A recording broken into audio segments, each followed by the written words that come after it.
Olá pessoal, eu sou o Luiz Moreira e estamos aqui com o Mara Talks. E hoje recebendo uma grande referência para mim, eu chamo ela de rainha. Rainha da fitoterapia. Estamos aqui com a Vanderly Marchiori, nutricionista, especialista em fitoterapia, especialista em comportamento alimentar e mais inúmeras outras especializações, porque eu sei que o currículo é extenso. Van. É que eu sou antiga, né? É uma honra imensa estar te recebendo aqui no Mara Talks. Obrigado por aceitar estar aqui. Eu que agradeço o convite, agradeço a oportunidade de estar falando mais uma vez de suplementação, fitoterapia e nutrição, porque tá tudo junto e misturado, né? Com certeza, né, Van? A gente não pode... Andam juntos, né, Van? É o melhor. O foco é o paciente, né? Eu acho que o foco é o paciente, eu acho que a gente precisa também tirar um mito, que é muito comum hoje em dia, que se você comer tudo direitinho, você não precisa suplementar.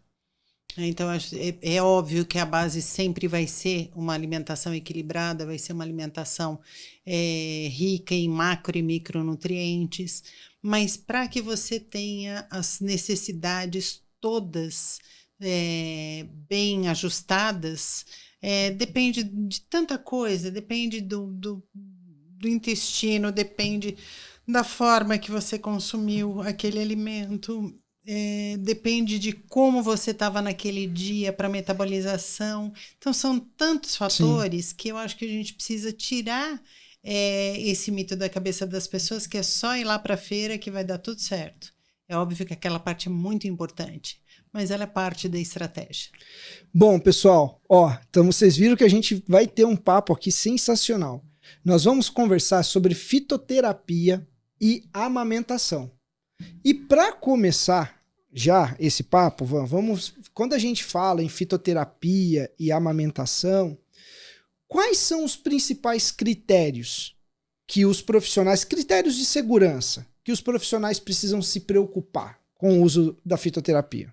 Eu acho que a primeira coisa que todo mundo precisa entender, seja profissional, seja essa mãe ou a família que está usando, é que tudo, absolutamente tudo que a gente consome passa pelo leite materno. Então, o que essa mãe vai usar vai passar pelo leite materno. Portanto, né, o critério de segurança ele vai estar atrelado a plantas que podem ser usadas com segurança e que em quantidades mínimas que passa pelo leite para esse bebê, elas também sejam seguras. Então, eu acho que esse é o primeiro ponto. Segundo ponto, eu tenho que ter muito claro na hora que eu vou fazer a prescrição que eu estou prescrevendo um produto, seja uma tintura, seja uma cápsula com pó, seja um chá, que ele tenha garantia de que aquela planta que eu prescrevi é realmente a planta necessária e que o local aonde eu comprei, ele seja responsável pela qualidade do produto que eu estou adquirindo. Por isso que eu prefiro, quando a gente fala de lactação, eu prefiro até não usar chá. Eu prefiro usar tintura ou produto já, o pó da planta encapsulado, porque aí eu sei que existe um farmacêutico responsável por isso, que existe uma dosagem correta e não que na hora de botar o chá, botar a planta para fazer o chá, a minha colher rasa que eu pedi vai virar uma colher cheia ou vai virar 2 colheres porque quem está fazendo achou que era pouca planta e coloca mais, ou porque a vizinha disse que aquilo era muito pouco, então vamos fazer mais forte. Então, o doseamento e a identificação correta da planta são as duas maiores chaves para que dê certo, né, para que seja eficaz e também seja seguro para a mãe e para o bebê. Eu sempre falei isso, Van, que você falou, né? Eu sou apaixonado por fitoterapia, você é minha grande referência dentro da fitoterapia, e eu sempre falei para as pessoas que falam assim, gente, eu não gosto de prescrever chá, porque eu não sei como o paciente vai preparar na casa dele, né? Uma colher na minha casa é um volume, uma colher na casa dele, se for a colher da avó, né? Aquela colher... Então, muito diferente. Então, eu sempre falei isso. E existe risco. São plantas, né? Sim. Então, o que a Van está falando é exatamente sobre rastreabilidade, sobre confiança, segurança, né? Então, isso é algo muito importante para nós, pessoal, na escolha daquilo que você vai prescrever dentro da fitoterapia. Mas ainda falando, Van, da fitoterapia para a amamentação, existem evidências robustas, evidências seguras para o uso de fitoterápicos na amamentação? Existem sim. Nós já temos alguns trabalhos publicados, existe até meta-análise com plantas medicinais na lactação. Infelizmente, a planta que eu mais gosto de usar, ela ainda não está nessa meta-análise, que é o algodoeiro. Certo. A tintura de algodoeiro, ela é sensacional para aumentar volume de leite e para facilitar a ejeção desse leite, né? Para aquelas mulheres que ainda não estão no quadro de mastite, mas elas estão com a pega ainda difícil, ou elas ainda não estão à vontade para fazer o ritual da amamentação. Então, a tintura de algodoeiro, ela traz aí uma facilidade, mas nós temos em meta-análise o uso de camomila, por exemplo, e a camomila é extremamente segura. Além de ser extremamente segura, ela é galactagoga, ou seja, ela aumenta a produção de leite. Não só isso, ela também aumenta a produção de leite e ela reduz um pouco daquela ansiedade da mãe, né? E eu acho que a gente precisa trabalhar isso. Sim. Né?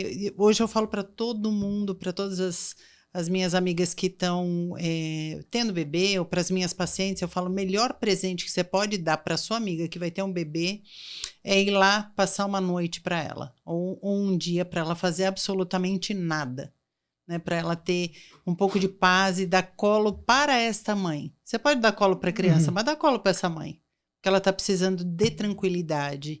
E essa tranquilidade, ela é um diferencial no momento da amamentação, e a planta medicinal pode fazer isso.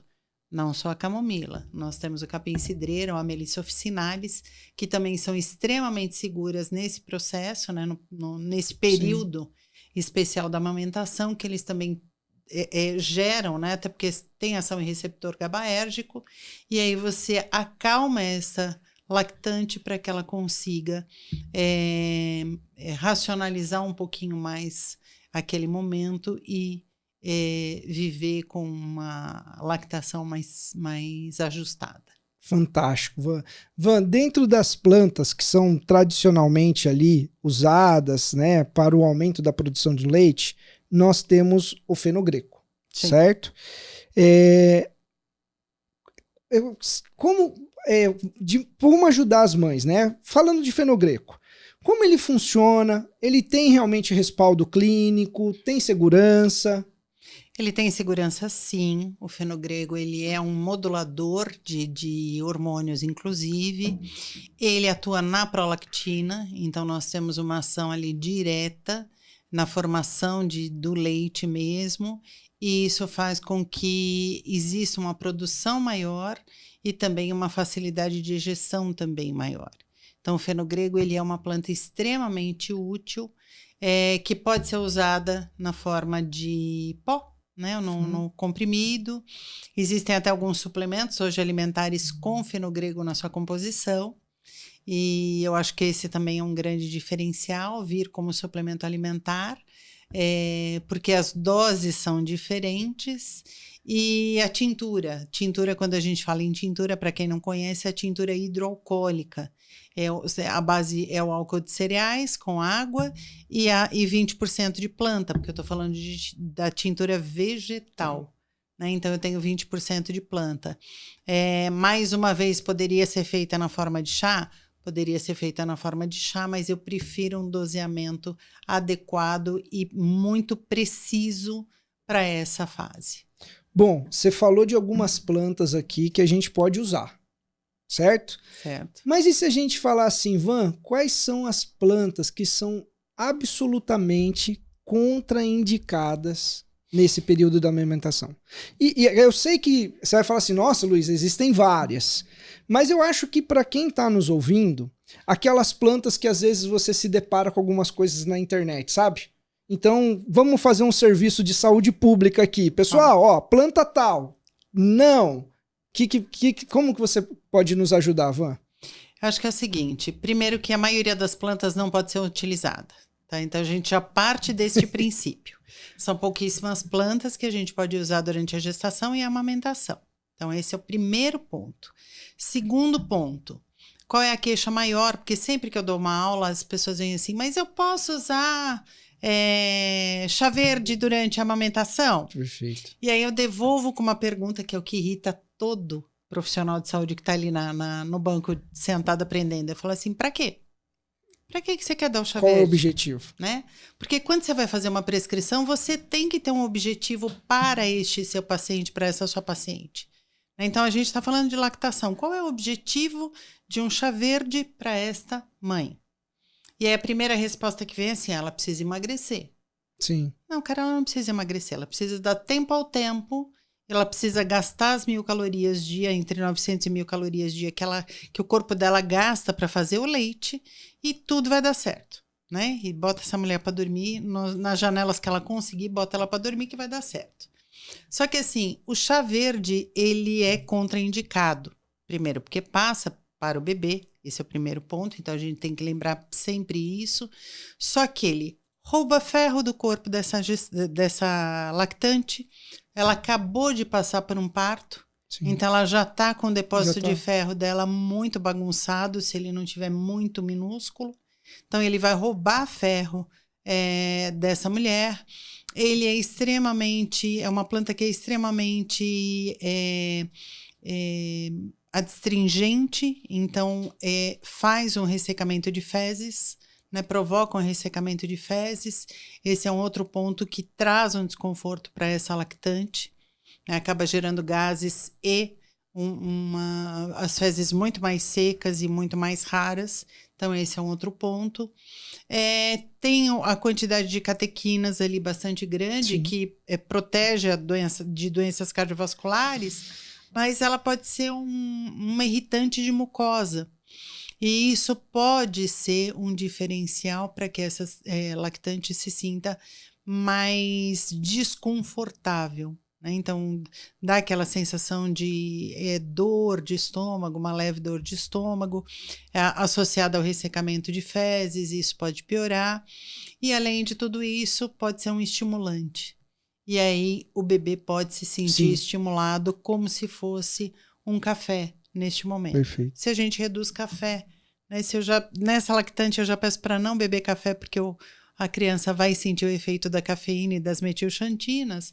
Com as catequinas, isso também é uma verdade. Ô Van, aproveitando esse gancho aí, que você já colocou a transferência para a criança, existe então o real risco da transferência desses compostos bioativos, desses metabólitos vegetais, né, para o leite materno em níveis clinicamente relevantes? Existe, Luiz, existe. A gente não tem estudo comprovando isso. Tá? Eu nunca vi nenhum estudo que diga o quanto foi transferido, até porque a gente sabe que estudos com lactantes e com recém-nascidos, isso não vai acontecer, né? E tá tudo bem, mas a gente tem as evidências clínicas, né? E qual é a evidência maior que eu tenho para provar essa minha fala? Quando o bebê está com aquelas cólicas imensas, sei, né? Quando ele está ali naquela fase de maturação de intestino, não estou até falando do bebê que tem alergia à proteína do leite de vaca também, tá? Mas estou falando do bebê que não tem um quadro de alergia.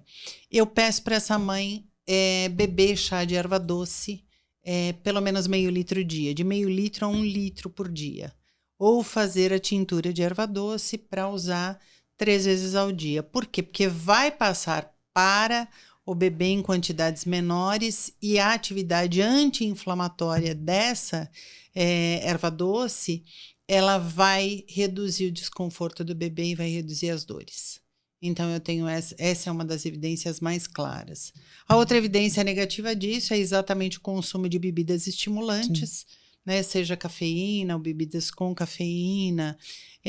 A mulher que acaba, por desconhecimento, ela passou a noite inteira acordada e ela tem um dia pela frente, ela acaba usando pó de guaraná, achando que é natural, para se manter acordada. E aí ela se mantém acordada, a criança se mantém acordada e chorando, irritada, porque é a Paulínia cupana, que é o guaraná. Sim. Aumenta a irritabilidade para algumas pessoas e certamente para os bebês. E aí tudo vai por água abaixo, porque é o efeito exatamente oposto do que ela precisava, merecia e queria ter. Maravilha. Van, eu vou colocar uma situação aqui para você. Eu tenho uma mãe que tem baixa produção de leite, certo? Eu tenho fórmula infantil, porque essa criança precisa de calorias, precisa de nutrientes. Só que eu tenho uma terceira situação, que é a situação hoje que a gente sabe do uso das fórmulas infantis também, certo? Então nós temos 3 situações aqui. Nós temos uma situação de uma mãe que está produzindo pouco leite, eu tenho o bebê que precisa da fórmula para complementar, e eu tenho hoje toda uma questão de questionamento das fórmulas infantis. E nisso tudo, eu tenho a fitoterapia. Então, como que os profissionais podem avaliar esse risco-benefício, Van, entre, por exemplo, uma mãe que tem uma baixa produção de leite ou uma introdução precoce de fórmula infantil? Você me colocou numa sinuca, né? Mas vamos lá, porque é o que eu gosto, né? 38 anos de nutrição e 31 de fitoterapia. Você é a melhor pessoa para responder essa pergunta, por isso que eu te fiz ela, porque eu nem faria para outros profissionais. Eu acho que primeiro, né? A segurança do bebê e da mãe está acima de qualquer coisa. Certo. Né? Eu acho que esse é o primeiro ponto. Sim. Essa mãe precisa estar segura e esse bebê precisa estar seguro. Então, esse é o primeiro, a primeira linha de pensamento que eu tenho. Essa mãe está produzindo pouco por quê? Né? Então, essa é a primeira pergunta que eu faço para ela e vou investigar isso. Ela está produzindo pouco por quê? Porque ela está em desnutrição? Desidratada? Ela está desidratada? Ela está ansiosa? Perfeito. Ela está insone? Então, assim, são várias causas para isso. Então, assim, essa é a primeira investigação. Trabalho muito com o ginecologista dela, com o obstetra dela. Então, assim, o que você acha? E eu tenho um caso clássico de uma gestante que eu acompanhei e no momento ela entrou em trabalho de parto no meu consultório até, foi super curioso. Ela entrou em trabalho de parto no meu consultório, eu liguei para a obstetra e disse assim, doutora Lúcia, ela entrou em trabalho de parto. E aí a doutora Lúcia virou para mim com a calma que ela tem, que ela sempre teve, ela disse assim, então tá bom, Vanderly, você acompanha. Aí por que ela falou eu acompanho? E eu fui realmente acompanhar, porque a gente já sabia que a gente precisava blindar esta mulher de algumas pessoas da família que já estavam interferindo no processo do parto e da amamentação. Já existia uma orientação para que a hora que o bebê saísse, ele já fosse retirado e já recebesse a fórmula por vontade da família. Da família. Né? Então, assim, são casos tão bizarros que a gente fala assim, não, isso aí não acontece. Sim. Não é coisa de filme, acontece na vida real. Né? Então, assim, esse é o primeiro passo, a gente vai investigar o que está acontecendo. Enquanto essa investigação está acontecendo e enquanto este bebê está em situação de fragilidade nutricional, ele vai receber fórmula. Sim. Ele precisa receber a fórmula. Se ele não ganha 20 gramas no mínimo por dia, né? Na realidade, a gente faz o cálculo de 30 a 40 gramas por dia de ganho de peso. Se ele está ganhando inferior a isso, eu vou fazer a complementação com fórmula sim. A escolha da fórmula é outro papo. É outro papo. Então, aí a gente vai atrás das fórmulas mais adequadas frente ao tempo de vida deste bebê e a disponibilidade, porque a gente também tem que pensar na disponibilidade e acessibilidade. É muito poético eu achar que eu vou conseguir dar aminoácidos livres para a maioria dos... Hoje eu consigo dar para todos os alérgicos porque o SUS fornece, mas até pouco tempo o SUS só fornecia a fórmula de aminoácidos livres em alguns estados. E cada lata é consumida em 3 dias. E isso impossibilitava o tratamento de muitos bebês. Então, hoje, para bebês alérgicos, nós já temos o apoio do Estado. para os bebês que têm um baixo ganho de peso, porque a mãe não consegue ainda amamentar adequadamente, nós precisamos de fórmulas que sejam mais limpas, né, dentro do conceito de limpo, né, sem corantes, sem aditivos desnecessários. E, ao mesmo tempo, a gente também precisa lembrar de fazer a complementação de ômegas, porque se a gente não tiver a complementação de ômega, nós vamos ter uma deficiência para a mãe e principalmente para esse bebê, que ele precisa de ômegas presentes no leite materno, que não está sendo suficiente para ele. Perfeito. Van, agora vamos falar de mastite. Mastite, inflamação mamária. Como que a fitoterapia pode ajudar nesses casos? E o que tem de planta com bom nível de evidência para mastite e as inflamações mamárias? Eu acho que a gente tem aí, vamos falar de uso tópico, né? Porque a gente tem o uso tópico ali e as de uso interno. Se eu pensar em uso interno, eu vou pensar em cúrcuma, por exemplo, e em gengibre, que o gengibre também tem uma atividade anti-inflamatória bastante importante e é seguro para essa criança. E a cúrcuma também tem uma segurança e uma eficácia como anti-inflamatórios. Então, eu vou pensar nesses dois primariamente. Uso externo, fazer as compressas, e aí eu posso fazer compressa com loções específicas, pode estar manipulado em algum creme, né? Os cremes mesmo umectantes também. Aí eu vou colocar camomila, vou colocar arnica, posso colocar erva baleeira, né? Porque a erva baleeira também. Só que quando nós falamos de aplicação tópica, é extremamente importante que meia hora antes de oferecer o seio para essa criança, essa área seja completamente limpa. Ela precisa ser higienizada da maneira correta para que não haja nenhum resquício da planta no leite, né? Porque não vai estar no leite ali quantidade suficiente, mas vai estar ali na pele para que esse bebê sugue esse fitoterápico. Van, acho que você já começou falando no começo que você mesmo, como uma especialista, você tem certos receios, principalmente nesse grupo que a gente está falando, gestante, lactante. Mas no Brasil existe um histórico, existe uma questão do consumo de chás, principalmente ali no puerpério. Como que o profissional, Van, que está ali, o profissional que é responsável por aquela mãe, como que ele pode lidar com isso?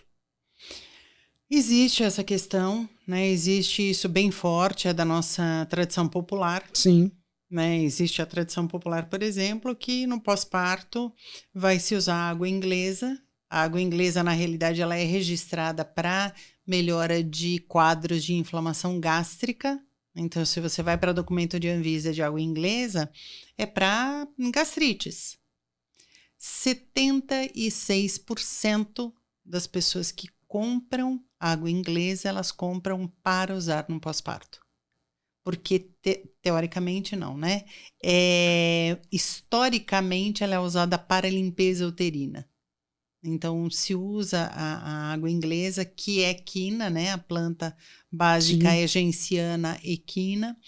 Elas são reconhecidas como plantas que, quando misturadas nessa água inglesa, elas limpam o útero. Então, qualquer resquício de tecido de parto não expulso seria expulso aí. Então, esse é um ponto, tá? Então, a gente tem isso da cultura popular. E nós temos os chás. E esses chás, eles podem ser utilizados desde que haja um cuidado extra. Então, eu, por excesso de zelo, eu não prefiro chá. Mas se essa mãe já vem bebendo chá, para mim, primeiro ponto é onde ela vai comprar. Então, você vai comprar nessas farmácias, né? Ou nessas lojas que eu tenho certeza que está embalado da maneira correta, identificado da maneira correta e que não tem fungo ou bactéria, exatamente porque o manuseio da planta seca foi feito adequadamente. Isso posto, vai comprar de fornecedor confiável? a medida vai ser esta. E aí eu faço uma medição clara para ela ali no consultório, eu mostro o volume mesmo, eu tenho isso no consultório, eu mostro o volume, eu mostro a minha colher para ela, né? E digo, é este o volume que você vai usar para este volume de água.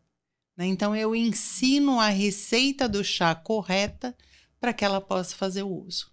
Então, acho que essa é a educação, né? Sim, a educação. Ô, Van, vamos aproveitar e é exatamente isso, porque eu acho que isso daqui tem um papel em saúde pública gigantesco que nós estamos fazendo, essa conversa que a gente está tendo, porque você está falando do chá, você está falando do fornecedor, você está falando de como... E isso, gente, só para vocês entenderem, tá? Uma planta, quando ela passa por esse processo, ela está seca e ela é disponibilizada, tá, para consumo, isso se chama dentro da farmácia de droga vegetal. É isso mesmo.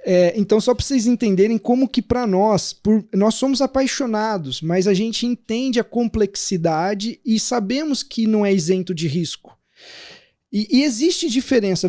Eu queria que você falasse essa diferença de eu trabalhar com a planta in natura e quando eu, por exemplo, numa farmácia de manipulação, eu trabalho com extrato padronizado. Essa diferença, acho que isso é importante para o pessoal. Super importante, é super importante. Quando eu trabalho com a planta, com a droga vegetal, que é a planta seca, né? Então vamos pegar aí a sementinha da erva doce, a florzinha da camomila, né? Mais poético, mais bonitinho. A gente pega a florzinha da camomila. Vou lá, compro a florzinha da camomila para fazer o meu chá. Primeiro que eu tenho que ter certeza se é a florzinha da camomila. Porque quando eu compro o chá em sachê, eu não sei o que tem ali dentro. Uhum. E as marcas que estão disponíveis no mercado, elas não têm nenhum compromisso terapêutico. São chás aromáticos, são chás para diversão, são chás gastronômicos, mas elas não têm o compromisso de ter atividade terapêutica, e tá tudo bem. Ela não foi feita para tratar nada. Ela foi feita ali para um momento de enlevo nosso, né? Que também é muito gostoso. Mas, enfim, se eu quero a ação terapêutica da camomila, eu preciso da flor. Eu preciso daquela florzinha amarelinha. E para vocês terem uma ideia, existe chá em sachê no mercado que tem corante amarelo. Que é para quando você vai fazer o chá, a água ficar bem amarelinha e você ter assim, um ledo engano de que tem muita camomila ali. Não tem corante amarelo, tá trazendo aqui. Eu, pessoalmente, sou extremamente alérgica. Não, e para as crianças não podem. Amarelo de tartarazina não é recomendado. Não pode. Então, assim, imagina, né? Você vai ter que, obviamente, né? Já estou ensinando a ler o rótulo também. Vai lá na lista de ingredientes e olhar, tá? Mas tudo bem. Você comprou ali a florzinha da camomila. É a florzinha da camomila que você comprou, você vai ter uma série de fitoquímicos. Você vai ter um marcador, que é o volume maior que essa planta apresenta em um fitoquímico, e vai ter grupos de fitoquímicos. Pode ter o camazuleno, pode ter o alfa-bisabolol, você vai ter uma série, a pigenina, você vai ter uma série de fitoquímicos ali naquela flor. Todos eles juntos e misturados, tá? Quando eu peço um extrato padronizado de Matricaria ricutita, que é a camomila, o que eu estou fazendo? Eu estou pedindo aquela mesma flor que foi processada e esse processamento concentrou esses fitoquímicos. E principalmente concentrou 1 ou 2 que são os mais importantes para atividade anti-inflamatória para atividade antioxidante ou para atividade calmante. Então, nós temos essa concentração. E aí a gente sabe que existem extratos, por exemplo, vou simplificar para o povo de casa, que você usa 4 quilos de flor de camomila para ter 1 quilo do extrato padronizado. Ou você usa até 10 quilos de flor de camomila para ter 1 quilo do extrato padronizado. Tá? Então, esse é um ponto muito importante. As doses usadas vão ser completamente diferentes. Se eu falo de 2 gramas da flor de camomila para fazer o chá, eu vou usar no extrato padronizado entre 200 e 500 miligramas, ou seja, a gente não chega nem à metade de 1 grama para aquele extrato por dia. Então, as dosagens são diferentes, porque a concentração e a potência desse chá, dessa planta encapsulada, desse extrato padronizado, é muito diferente. Van, estendendo essa explicação do que é a planta, da diferença para o extrato padronizado, quais são os principais erros que você observa, que você encontra na prescrição de fitoterápicos para lactante?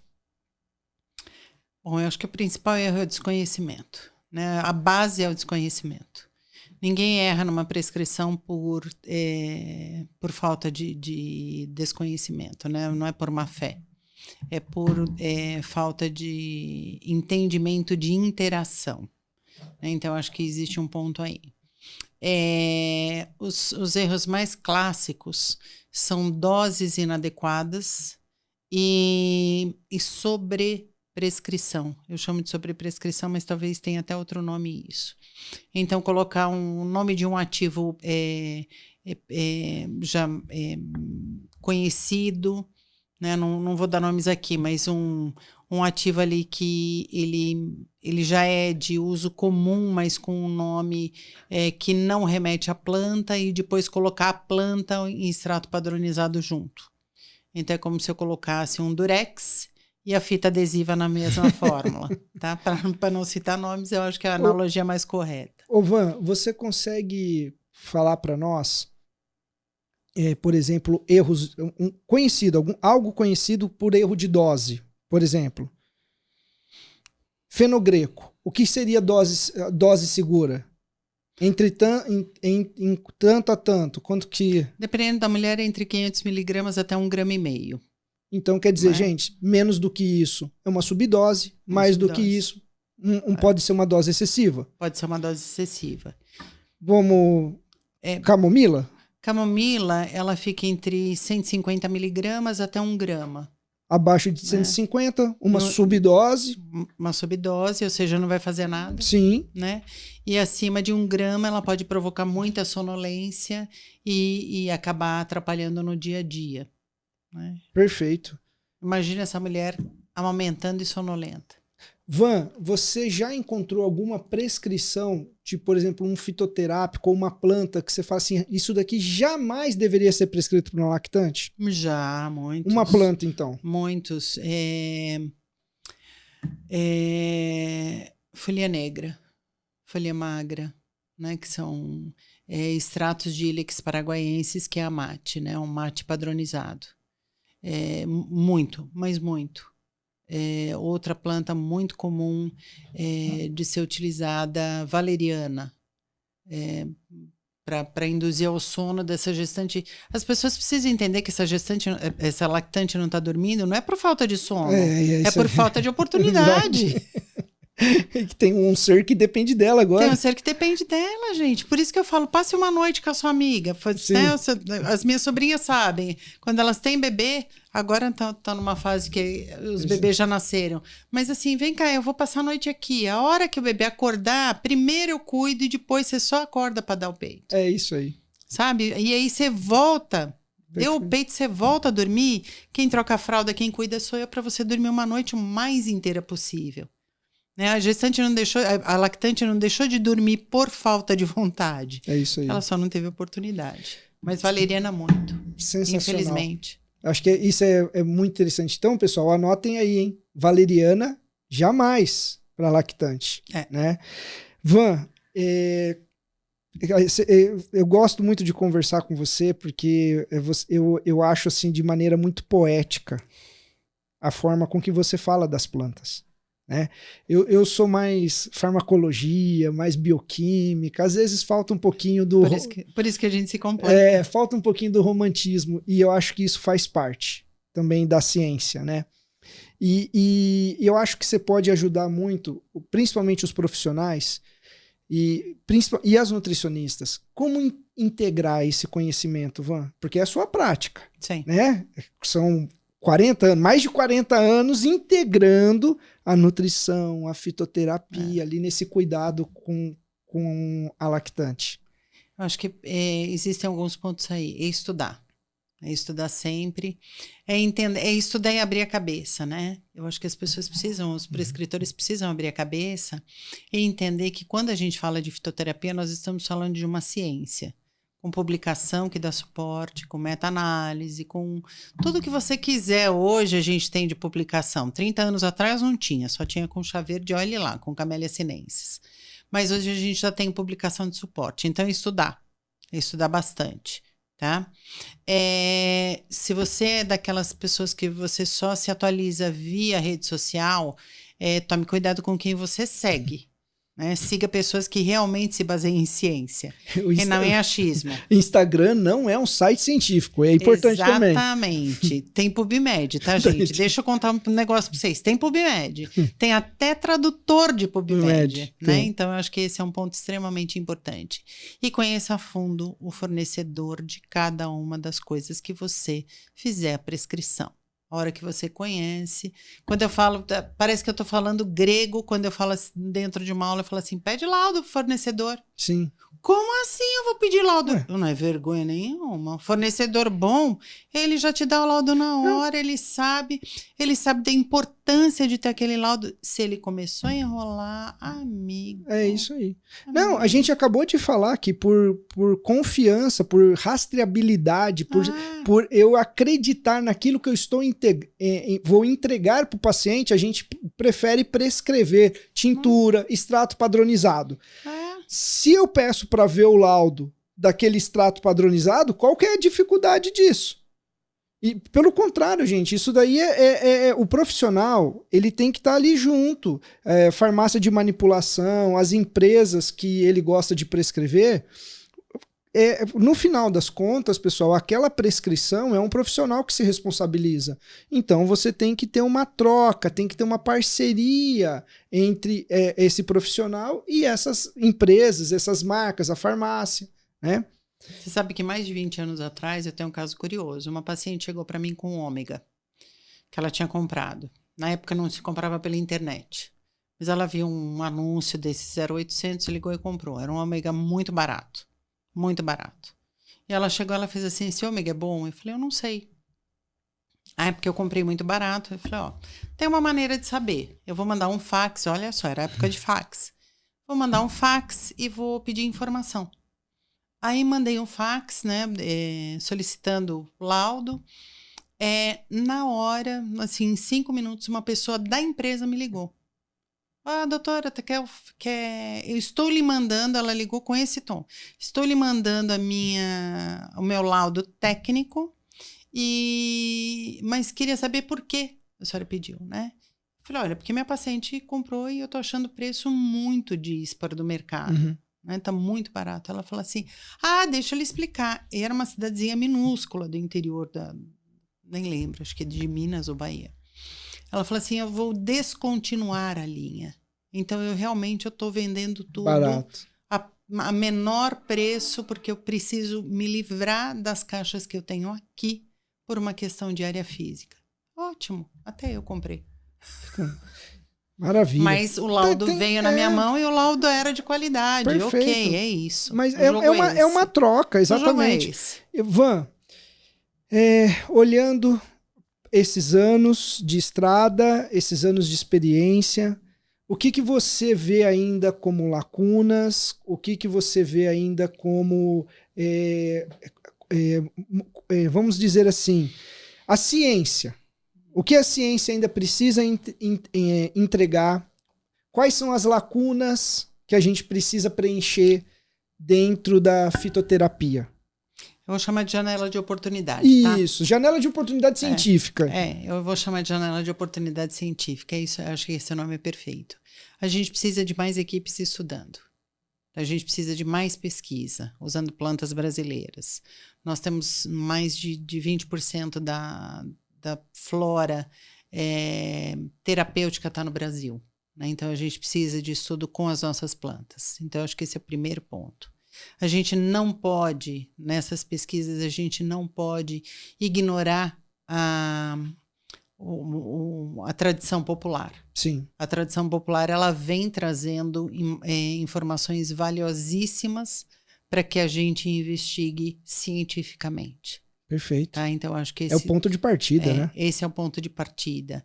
E, por último, a gente precisa de patentes e de empresas que consigam investir o suficiente para virar produto de qualidade para a população, não só brasileira, mas mundial. Mas que comece por aqui, né? Sim, com certeza, Van.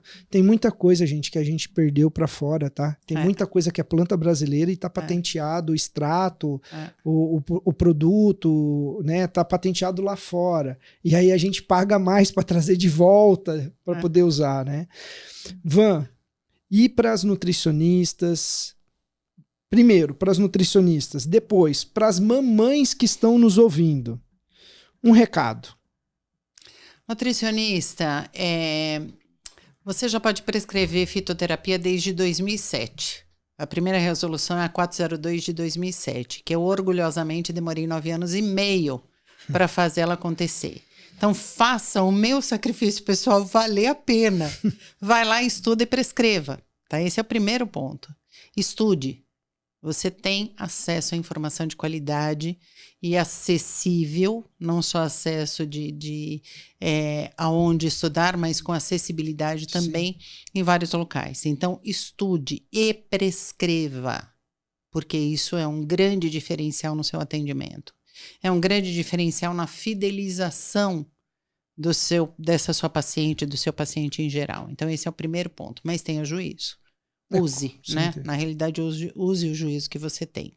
E para as mamães, saibam que vocês não estão sozinhas nas dificuldades. Existem profissionais de saúde que têm